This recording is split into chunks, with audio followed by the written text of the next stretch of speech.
ಈ ಸದ್ಗುರು ಸಿದ್ಧಾರೂಢರ ಕಥಾಮೃತ ಮೊದಲನೇ ಅಧ್ಯಾಯದ ಪೂರ್ವದಲ್ಲಿ ಶ್ರೀ ಗ್ರಂಥ ಮಹಿತ್ಮೆ. ಶ್ರೀ ಗಣೇಶಾಯ ನಮಃ. ಶ್ರೀ ಗುರು ಸಿದ್ಧಾರೂಢಾಯ ನಮಃ. 4 ವೇದ, 6 ಶಾಸ್ತ್ರ, 18 ಪುರಾಣ, 28 ದಿವ್ಯ ಆಗಮಗಳ ಸರ್ವಸಾರಭೂತವಾದ ಶ್ರೀ ಸಿದ್ಧ ಪುರುಷನ ಈ ಪವಿತ್ರವಾದ ಚರಿತ್ರೆಯನ್ನು ನಿತ್ಯವೂ ಶ್ರದ್ಧೆಯಿಂದ ಓದುವ, ಕೇಳುವ, ಪೂಜಿಸುವ ಸರ್ವ ಭಕ್ತರಿಗೆ ಧರ್ಮ, ಅರ್ಥ, ಕಾಮ, ಮೋಕ್ಷಗಳು ಸಿದ್ಧಿಸುವವು.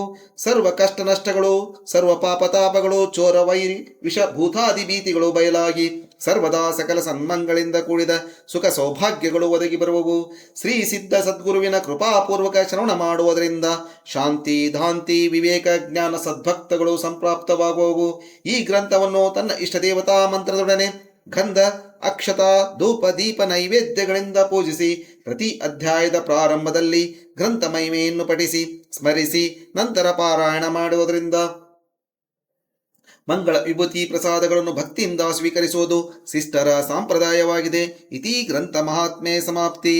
ಓಂ ತತ್ಸತ್. ಮೊದಲನೇ ಅಧ್ಯಾಯ. ಗುರು ಬ್ರಹ್ಮ ಗುರುರ್ವಿಷ್ಣು ಗುರುರ್ದೇವೋ ಮಹೇಶ್ವರ ಗುರು ಸಾಕ್ಷಾತ್ ಪರಬ್ರಹ್ಮ ತಸ್ಮೈ ಶ್ರೀ ಗುರುವೇ ನಮಃ.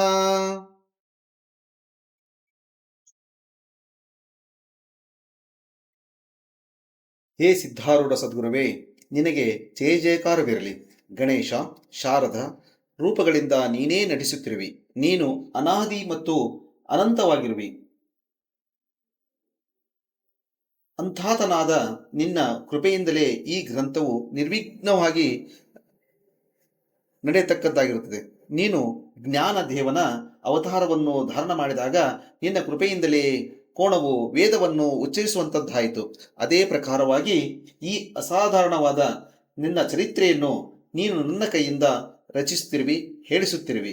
ಯಾವ ನಿನ್ನ ಕೃಪೆಯಿಂದ ಮೂಕನು ಮಾತನಾಡುವನು, ಕುಂಟನು ಪರ್ವತವನ್ನು ಏರಿ ಹೋಗುವನು ಮತ್ತು ಕುರುಡನು ಜಗತ್ ವೈಚಿತ್ರ್ಯವನ್ನು ನೋಡುವಂತನಾಗುವನು ಅಂತ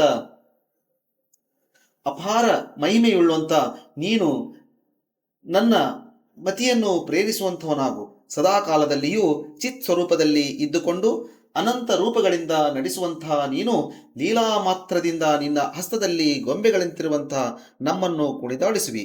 ನೀನು ಸರ್ವಾಂತರಗಳಲ್ಲಿ ವ್ಯಾಪಿಸಿಕೊಂಡಿದ್ದು ವಿನೋದ ಮಾತ್ರದಿಂದ ಆಜ್ಞಾಪಿಸಿದಿ. ಅಂದರೆ ಮಹಾಶಿಲೆಗೆ ಸಹ ವೈಚಾರಿ ವಾಚ ಹುಟ್ಟಿ ಉಪನಿಷದಾರ್ಥವನ್ನು ವಿವರಿಸಲಾರಂಭಿಸಿತು. ಕಮಲಾಸನಾದ ಬ್ರಹ್ಮನ ರೂಪದಿಂದ ನೀನೇ ಜಗತ್ಕರ್ತನು, ವಿಷ್ಣು ರೂಪದಿಂದ ನೀನೇ ವಿಶ್ವವನ್ನು ಪಾಲಿಸುತ್ತಿ ಮತ್ತು ರುದ್ರ ರೂಪದಿಂದ ಸಂಹಾರಕರ್ತನು ನೀನೇ ಆಗಿರುತ್ತಿ. ನಿನ್ನ ನಾಮವನ್ನು ಪ್ರೇಮದಿಂದ ಗರ್ಜಿಸಿದರೆ ವಿಘ್ನಗಳು ದಿಗ್ಭ್ರಮೆ ಹೊಂದಿ ಓಡುತ್ತವೆ ಮತ್ತು ನಿನ್ನ ಚರಿತ್ರೆಯನ್ನು ವರ್ಣಿಸುವುದಕ್ಕೆ ಬಹು ಸಂಭ್ರಮದಿಂದ ಸ್ಫೂರ್ತಿಯು ಉಂಟಾಗುತ್ತದೆ. ಅಂಥ ದಯಾಳುವಾದ ಸದ್ಗುರು ಮಾತಾ ಆಗಿರುವ ನೀನು ನನ್ನನ್ನು ಉದ್ಧಾರ ಮಾಡುವ ಉದ್ದೇಶದಿಂದ ನಿನ್ನ ಚರಿತ್ರೆಯನ್ನು ವರ್ಣಿಸುವುದಕ್ಕೆ ನನಗೆ ಆಜ್ಞೆಯನ್ನು ಕೊಟ್ಟಿರುವಿ ಮತ್ತು ಅಂತಹ ಹೃದಯದಲ್ಲಿರುವ ಒಲಿತಿರುವಿ. ನನ್ನ ಅಂತಃಕರಣ ಚತುಸ್ವರಗಳನ್ನು ವ್ಯಾಪಿಸಿಕೊಂಡು ಜಡನಾಗಿರುವ ನನ್ನನ್ನು ನಿಮಿತ್ತ ಮಾಡಿ ನೀನೇ ನನ್ನ ಕಥೆಯನ್ನು ಹೇಳಿಸುತ್ತಿರುವಿ. ಈ ಪ್ರಕಾರವಾಗಿ ತಾಯಿಯಾಗಿರುವಿ, ನೀನು ಆಡಿಸುತ್ತಿ. ಈಗಿರುವಂಥ ನಿನಗೆ ನನ್ನ ತ್ರಿಕರಣಗಳನ್ನು ಅರ್ಪಿಸಿ ವಂದನೆಯನ್ನು ಮಾಡುವೆ. ಆಗ ಸದ್ಗುರು ರಾಯನಿಗೆ ಬಹು ಪ್ರಿಯವಾಗಿರುವಂಥ ಸಂತರ ಚರಣಗಳನ್ನು ವಂದಿಸುವೆನು. ಯಾವ ಸಂತರ ಕೃಪಾಲೇಶದಿಂದ ಭವಸಾಗರದೊಳಗಿನ ಪ್ರಾಣಿಗಳು ತಾರಣವಾಗಿರುವರೋ ಮತ್ತು ಯಾರ ಸೇವೆಯನ್ನು ತೂಲಪಾಣಿಯ ಅತ್ಯಾಧಾರದಿಂದ ಸ್ವತಃ ಮಾಡುವನು ಮತ್ತು ಬ್ರಾಹ್ಮಣ, ಲೈಂಚ, ಶೂದ್ರ ಎಂಬ ಭೇದವಿಲ್ಲದೆ ಯಾವಾತರ ಮುಖದೊಳಗಿಂದ ಅಹೋರಾತ್ರಿ ನಾನು ಉಚ್ಚಾರವಾಗುತ್ತದೋ ಮತ್ತು ಇಂಥವನ ಸೇವೆಯನ್ನು ಶ್ರೀಪತಿಯು ತಾನೇ ಮಾಡುವನು. ಅಂಥ ನಂತರ ಚರಣಾರವಿಂದಗಳಿಗೆ ನನ್ನ ನಮಸ್ಕಾರವಿರಲಿ. ಶ್ರೀ ಸಿದ್ಧಾರೂಢರ ಅತ್ಯಂತ ಪ್ರೀತಿಯ ಪಾತ್ರರಾಗಿರುವ ಶ್ರೀ ಕಬೀರದಾಸರನ್ನು ನಾನು ವಂದಿಸುವೆನು. ಹೇ ಶ್ರೋತ ಜನರುಗಳಿರ, ಏಕಾಗ್ರ ಚಿತ್ತದಿಂದ ಆಲಿಸುವಂತವರಾಗಿರಿ. ಪೂರ್ವಾರ್ಧ ಚರಿತ್ರೆಯ ಅಂತ್ಯದಲ್ಲಿ ಕಥಿಸಿದ್ದೇನೆಂದರೆ, ಸದ್ಗುರುಗಳು ಹುಬ್ಬಳ್ಳಿಯೊಳಗೆ ತಮ್ಮ ಆಶ್ರಮದಲ್ಲಿ ಇರುತ್ತಿದ್ದು ಭಕ್ತರನ್ನು ಪಾಲಿಸುತ್ತಿದ್ದರು. ಆ ಚೈತನ್ಯಗಣರಾದ ಮಹಾರಾಜರು ಎಲ್ಲರ ಆಂತರ್ಯದಲ್ಲಿ ವ್ಯಾಪಿಸುತ್ತಿದ್ದು ಅನನ್ಯ ಭಾವದಿಂದ ಯಾರು ಭಜಿಸುತ್ತಾರೋ ಅಂಥವರನ್ನು ಭವದೊಳಗಿಂದ ತಾರಿಸಿ ತಮ್ಮ ಸ್ವಪದಕ್ಕೆ ಕರೆದುಕೊಂಡು ಹೋಗ್ತಿದ್ದರು. ಆ ಸದ್ಗುರುನಾಥರು ಸಕಲಾಕಲ ಪಂಡಿತರಾಗಿಯೂ ಸರ್ವಶಾಸ್ತ್ರಾರ್ಥ ಮುಖೋದ್ಭತರಾಗಿಯೂ ಭಕ್ತ ಕಾಮ ಕಲ್ಪಧ್ರುವರನ್ನಿಸಿಕೊಳ್ಳುವಂತರಾಗಿಯೂ ಶೋಭಿಸುತ್ತಿದ್ದರು. ಪ್ರಾತಃ ಕಾಲದಲ್ಲಿ ಮತ್ತು ಚತುರ್ಥ ಪ್ರಹರದಲ್ಲಿ ನಿತ್ಯ ವೇದಾಂತ ಶ್ರವಣನ ಅಮೃತವನ್ನು ಭಕ್ತರಿಗೋಸ್ಕರ ಪಾನ ಮಾಡಿಸಿ ಅವರ ಭವಭ್ರಮೆಯನ್ನು ಹಾರಿಸಿ ಬಿಡುವಂತಹ ಸದ್ಗುರುಗಳ ಸ್ಥಾನಕ್ಕೆ 4 ಪ್ರಕಾರದ ಭಕ್ತರು ನಿತ್ಯದಲ್ಲೂ ಬರುತ್ತಿರುವರು. ಸದ್ಗುರುಗಳಾದರೂ ಅವರವರ ಅಧಿಕಾರಕ್ಕನುಸಾರವಾಗಿ ಅವರವರಿಗೆ ಉಪದೇಶಿಸುತ್ತಿರುವರು. ಪ್ರಥಮತಃ ಗೃಹದಾರಾದಿಗಳಲ್ಲಿ ಚಿತ್ತವುಳ್ಳಂಥ ಲೌಕಿಕ ಜನರು ಸದ್ಗುರುಗಳ ಸನ್ನಿಧಿಗೆ ಬಂದು ಧಾರ, ಸಂತ, ಧನ ಇವೇ ಮುಂತಾದವುಗಳ ಸ್ವಸುಖಾರ್ಥ ಬೇಡುವರು. ಇಂಥ ನಶ್ವರನಾದ ಪದಾರ್ಥಗಳನ್ನು ಇವರು ಬೇಡಿಸುತ್ತಾರೆಂದು ತಿಳಿದು ಅವರ ಮೇಲೆ ದಯವುಳ್ಳವಂತರಾದ ಸದ್ಗುರುಗಳು ಅವರಿಗೆ ನಾಮಸ್ಮರಣೆಯನ್ನೇ ಉಪದೇಶಿಸಿ ಮಾಡಿ ಇದರಿಂದ ಕಾಮಪೂರ್ತಿಯಾಗುವರೆಂದು ಹೇಳುವರು.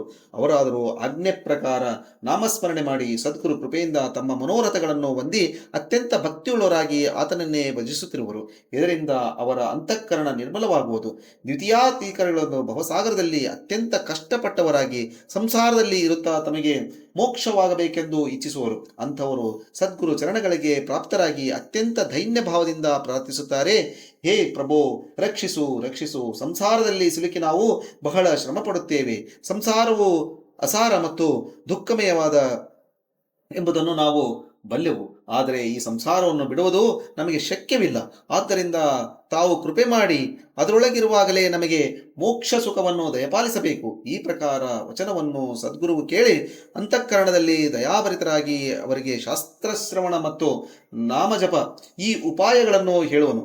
ಈ ರೀತಿಯಲ್ಲಿ ಅವನು ದೃಢಭಾವದಿಂದ ನುಡಿಯುತ್ತಾ ಚಿತ್ತದಲ್ಲಿ ಮಲರಹಿತನಾಗಿಯೂ ಶಾಸ್ತ್ರ ಶ್ರವಣ ಮತ್ತು ಭಜನೆಯಲ್ಲಿ ಬಹು ಪ್ರೇರಣೆಯುಳ್ಳಾಗಿಯೂ ಸಹಜವಾಗಿ ಸಂಸಾರಕ್ಕೆ ಪ್ರತ್ಯೇಕರಾಗುವರು. ಪ್ರಪಂಚದಲ್ಲಿ ತೊಡಕು, ಪರಮಾರ್ಥದಲ್ಲಿ ರತಿ, ಹೀಗೆ ಚಿತ್ತದಲ್ಲಿ ದ್ವಿಭಾಗ ಹೊಂದಿರುವಂತಾಗಿ ಕೆಲವು ಕಾಲ ಬಹಳ ತಳಮಳಿಸುತ್ತಾ ಕಟ್ಟ ಕಡೆಗೆ ಸಂಸಾರವನ್ನು ಬಿಡುವನು.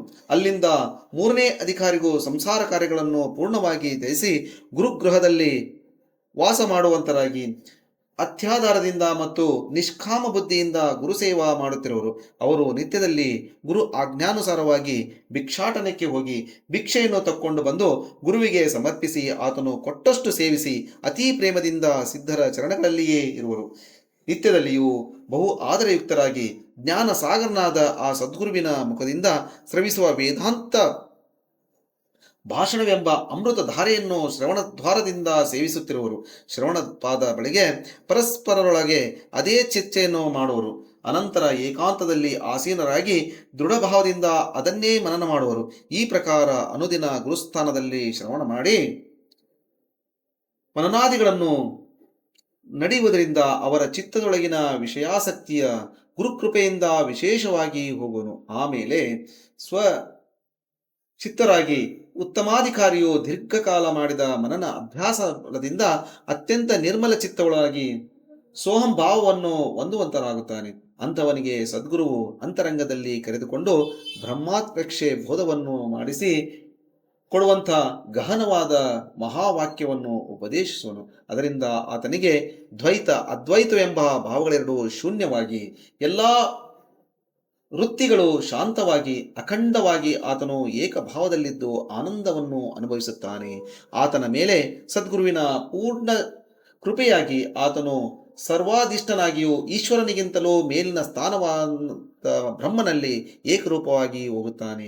ಇಂಥ ಮಹತ್ತರವಾದ ಪದವನ್ನು ಆತನು ಹೊಂದಿದರೂ ನಿತ್ಯದಲ್ಲೂ ಸದ್ಗುರು ಸೇವಾ ಕಾರ್ಯಗಳನ್ನು ಅತೀ ಪ್ರೇಮದಿಂದ ಮಾಡುತ್ತಾ ಎಲ್ಲರ ಕೂಡ ವಿನಯದಿಂದಲೂ ದಯಾಭಾವಭಕ್ತನಾಗಿಯೂ ವರ್ತಿಸುವನು. ಈ ಪ್ರಕಾರ ಚತುರ್ವಿಧ ಅಧಿಕಾರಿಗಳು ಸಿದ್ಧರ ಸನ್ನಿಧಿಯಲ್ಲಿ ಪ್ರಾಪ್ತರಾಗುವರು. ಅವರವರ ಅಧಿಕಾರವನ್ನು ಪರೀಕ್ಷಿಸಿ ಸಿದ್ಧ ಸದ್ಗುರುಗಳು ಅವರವರಿಗೆ ಯುಕ್ತವಾದ ಬೋಧ ಮಾಡುವರು. ದೂರ ಪ್ರಾಂತಗಳಿಂದ ಅನೇಕ ಜನ ಭಕ್ತರು ಇರುವರು ಮತ್ತು ಸಿದ್ಧ ಕೃಪೆಯಿಂದ ತಮ್ಮ ಮನೋರಥಗಳನ್ನು ಪ್ರಾಪ್ತಿ ಮಾಡಿಕೊಂಡು ಹೋಗುವರು. ಈ ಸಮಯದಲ್ಲಿ ಸಿದ್ಧ ಸದ್ಗುರುವು ಸಿದ್ಧಾಶ್ರಮದಲ್ಲಿಯೇ ಇರುವಂತೆ ಕಾಣಿಸುತ್ತಿದ್ದರೂ ಆತನು ದೇಶಾಂತರಗಳಲ್ಲಿರುವ ಭಕ್ತ ಜನರಿಗೆ ಕಾಣಿಸಿಕೊಂಡು ಅವರ ಸಂಕಷ್ಟಗಳನ್ನು ಪರಿಹರಿಸುವನು. ಅವರ ಪಾಪಗಳನ್ನು ಶಾಂತಪಡಿಸಿ ಅವರಿಂದ ಪೂಜಾದಿಗಳನ್ನು ಕೈಕೊಂಡು ಅವರಿಗೆ ಆಮರಣ ಭಕ್ತಿ ಮಾರ್ಗಕ್ಕೆ ಹಚ್ಚಿ ಆ ಕರುಣಾಘನವಾದ ಸದ್ಗುರುವು ಅವರನ್ನು ಉದ್ಧರಿಸುವನು. ಆ ಸಮಯದಲ್ಲಿ ಸಿದ್ಧಾರೂಢರು ತೋರಿಸಿದಂಥ ಅನೇಕ ಚಮತ್ಕಾರಗಳು ಎಲ್ಲ ಭಕ್ತರಿಗೆ ವಿದಿತವಾಗಿರುತ್ತವೆ. ಅವುಗಳನ್ನೆಲ್ಲ ಈ ಗ್ರಂಥದಲ್ಲಿ ಬರೆಯಬೇಕಾಗಿ ಸದ್ಗುರುರಾಯನ ಆಜ್ಞೆಯಾದ ಮೇರೆಗೆ ಗ್ರಂಥವನ್ನು ಆರಂಭಿಸುತ್ತಿದ್ದೇನೆ. ಯಾವಾತನು ಈ ಗ್ರಂಥವನ್ನು ಪಠಿಸುವನೋ ಆತನ ಪಾಪವೆಲ್ಲ ನಷ್ಟವಾಗಿ ಬ್ರಹ್ಮಾನಂದದಲ್ಲಿ ತಲ್ಲೀನರಾಗುವನು. ಸದ್ಗುರುವು ಈ ಗ್ರಂಥಕ್ಕೆ ವರದಾನವನ್ನು ಕೊಟ್ಟಿರುತ್ತಾನೆ. ಅನಧಿಕಾರಿ ಮತ್ತು ಅಧಿಕಾರಿ ಈ ಉಭಯತರಿಗೆ ಆಹ್ಲಾದಕರವಾಗಿರುವ ಈ ಗ್ರಂಥವನ್ನು ಸದ್ಗುರು ತಾನೇ ಬರೆಸಿರುತ್ತಾನೆ.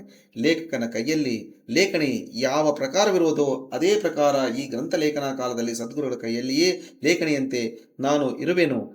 ಸದ್ಗುರು ರಾಯನೇ ತನ್ನ ಮನಗಳಲ್ಲಿ ವ್ಯಾಪಿಸಿದ್ದು ತನ್ನ ಚರಿತ್ರೆಯನ್ನು ತಾನೇ ಪಠಿಸುತ್ತಾನೆ. ಇದರೊಳಗೆ ಯಾವ ಯಾವ ಶುದ್ಧ ಭಾವಗಳಿರುವನೋ ಅವೆಲ್ಲ ಆತನು ಎಂದು ತಿಳಿದುಕೊಳ್ಳುತ್ತಾ ಮತ್ತು ಇದರಲ್ಲಿ ಕಾಣಿಸುವ ಅಶುದ್ಧ ಭಾವಗಳು ಜಡನಾದ ನನ್ನವುಗಳೆಂದು ಕ್ಷಮಿಸತಕ್ಕದ್ದು. ಈ ಸಮಯದಲ್ಲಿ ಶ್ರೋತಾ ಜನರು ಅನ್ನುತ್ತಾರೆ, ಹೇ ಭಕ್ತನೇ, ಶ್ರೀ ಸಿದ್ಧಾರೂಢರ ಪೂರ್ವಾರ್ಧ ಚರಿತ್ರೆಯನ್ನು ನಮಗೆ ಸವಿಸ್ತಾರವಾಗಿ ನಿರೂಪಿಸಿ ಆಮೇಲೆ ಉತ್ತರಾರ್ಧವನ್ನು ಆರಂಭ ಮಾಡುವಂತನಾಗು. ಆ ಪೂರ್ವಾರ್ಧ ಚರಿತ್ರೆಯನ್ನು ಇಲ್ಲಿ ಕೇಳಲಿಚ್ಛಿಸುತ್ತೇವೆ ಅಂದರು. ಆದ್ದರಿಂದ ಮುಂದಿನ 12 ಅಧ್ಯಾಯಗಳಲ್ಲಿ ಏ ಶ್ರೋತಾಜನಗಳೇ, ನಿಮಗೋಸ್ಕರ ಪೂರ್ವಾರ್ಧ ಚರಿತ್ರೆಯನ್ನು ನಿರೂಪಿಸುವೆನು. ಏಕಾಗ್ರ ಚಿತ್ತದಿಂದ ಕೇಳುವಂತರಾಗಿರಿ ಎಂಬಲ್ಲಿಗೆ ಶ್ರೀ ಸಿದ್ಧಾರೂಢ ಕಥಾಮೃತದೊಳ್ ಶ್ರವಣ ಮಾತ್ರದಿಂದ ಸರ್ವ ಪಾಪಗಳನ್ನು ಭಸ್ಮ ಮಾಡುವಂಥ ಬಹು ಮಧುರವಾದ ಈ ಪ್ರಥಮಾಧ್ಯಾಯವನ್ನು ಶಿವದಾಸನು ಶ್ರೀ ಸಿದ್ಧಾರೂಢ ಚರಣಾರವಿಂದಗಳಿಗೆ ಅರ್ಪಿಸುವನು. ಓಂ ತತ್ಸತ್.